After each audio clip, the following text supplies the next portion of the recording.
Welcome to Wall and Wire.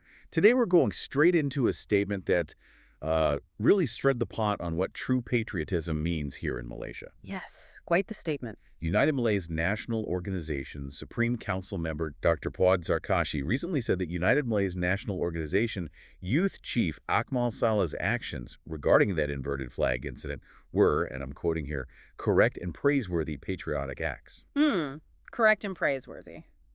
That's strong backing, especially considering the context. Exactly. This came after Akmal Salah led that protest in Penang, apparently against police advice outside a shop showing the flag upside down. Right. So Puad's comments are a very clear defense of those actions, framing them as essential acts of national pride.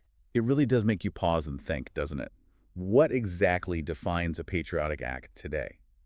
Especially when it involves, public demonstrations and gets this level of political endorsement. It's a complex question. We'd genuinely love to hear what you think about this, too. Does Dr. Prod's perspective on this make sense to you? Does it resonate? Okay, let's try and unpack Dr. Prod's main argument a bit. He seems absolutely firm that the national flag is a symbol of dignity. He states it quite starkly, doesn't he? That a nation just cannot exist without its flag. Yeah, and he uses that powerful image of military commanders, vowing to protect the flag, right, even until death. And what's really interesting there, I think, is how he frames the flag as this absolute symbol, almost sacred. Right. So under this narrative, any perceived slight against the flag, intentional or not, becomes like a direct assault on the country itself. Which then justifies. Exactly. It justifies potentially strong reactions as being fundamentally patriotic. It creates this really potent, unifying story around a symbol. Patriotism defined by defending that symbol almost at all costs. And he goes further in defining patriotism, or maybe unpatriotism, drawing this line with the inverted flag incident. Yes, he differentiates. He says if it was done intentionally, well, that's a crime. But even if it was unintentional, then it shows, according to him, a lack of sensitivity, carelessness, and crucially, a lack of patriotism. He even brought up the national anthem example, asking, what is our feeling when the national anthem is played, but some people do not stand up? That comparison is significant. It broadens the definition of what's considered an unpatriotic act quite a bit, doesn't it? How so? Well, by linking an accidental mistake, like potentially hanging a flag wrong, with the deliberate act like refusing to stand for the anthem and labeling both as showing a lack of patriotism, he sets this incredibly high bar for how people need to behave around national symbols. Any slip-up, even accidental, can be framed as unpatriotic. It certainly puts critics, or anyone asking questions, in a tricky spot.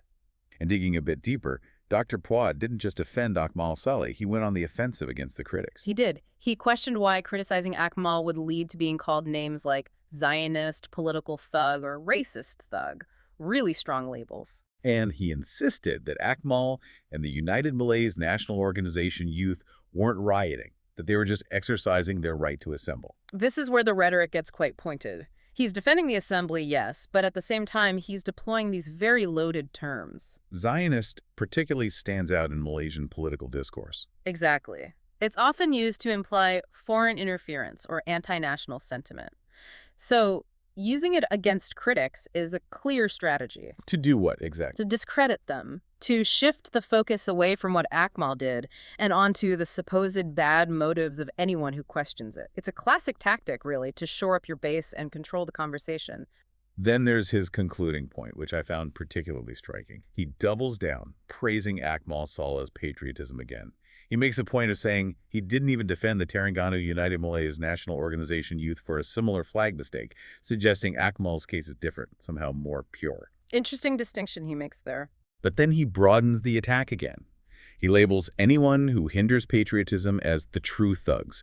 And this includes, quite specifically, academic thugs, even engineering professors. That final part is really revealing, I think. It's a clear attempt to gatekeep patriotism. To define who gets to be called patriotic. Precisely. So wrapping this up, what does this all really mean for us watching this unfold? Well, it starkly highlights how something like patriotism, which ideally should unite people, can easily become a political football, a battleground for competing narratives. It forces you to look beyond just the actions, right?